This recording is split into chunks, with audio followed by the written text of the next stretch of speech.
I'm thinking back. One of the sort of big pivotal moments this year was you have an elected town leader who's also receiving a big salary in town, Hmm. Tony Boucher. She comes to the Board of Selectmen with a budget that's, I think at the time it was something like 12%, 11.5% Right. increase. And in essence, dumps it on the Board of Selectmen and says, here, Yeah. I don't know what else to do. You fix this because I Yeah. can't meet the budget guidance.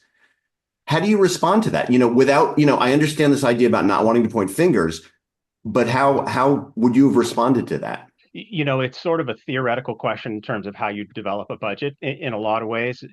I've heard Tony talking, I've heard Matt Raimondi talking, and there's multiple ways to develop a budget, right? You can go top down or you can go bottom up. I feel like what Tony is doing is going bottom up and kind of going back and saying, well, this is what I came. Matt's looking at it top down. Here's what we have.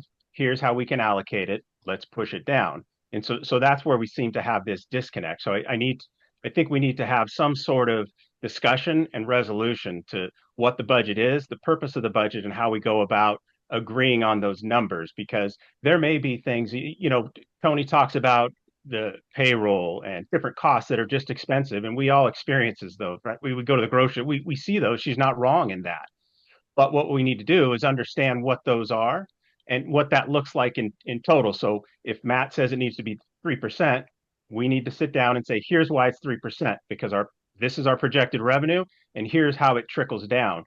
When we do our own personal family budgets, right, we don't go, all right, let's figure out everything we want, and then that's our budget. Well, it doesn't work.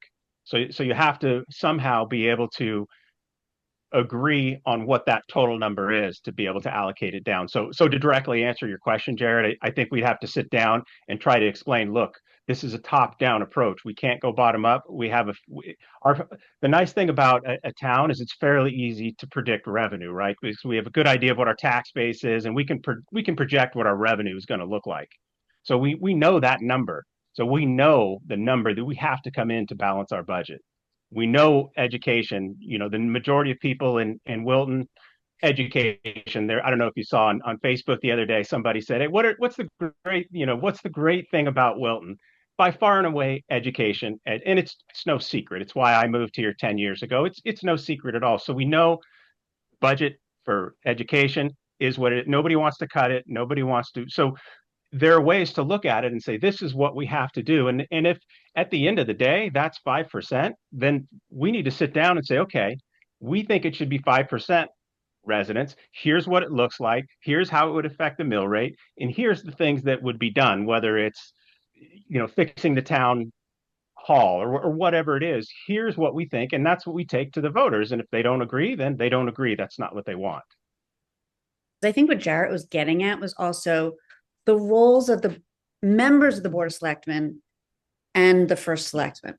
And so Yeah. management style, it's been a little different from, selectman, first selectman to first selectman to first selectman. And in Tony's administration, she has, I think, asked the members of the Board of Selectmen to step up more and take a more active role, where she said, here, we got guidance at, 2 or 3%, but we're giving you an 11% budget to the Board of Selectmen. Help me cut it down. In past administrations, you would have had a first selectman or first select woman who brought that 3% to the Board of Selectmen, already Right. done. What do you think is your role if you're on the Board of Selectmen? Is it to take that active role in helping pare down the budget, in helping solve the financial issues, or figure out what's going on with the CFO and the finance department? Is that your role? Is it, the buck stops here on the first selectman? Whose role is it, and what's your job in all of that?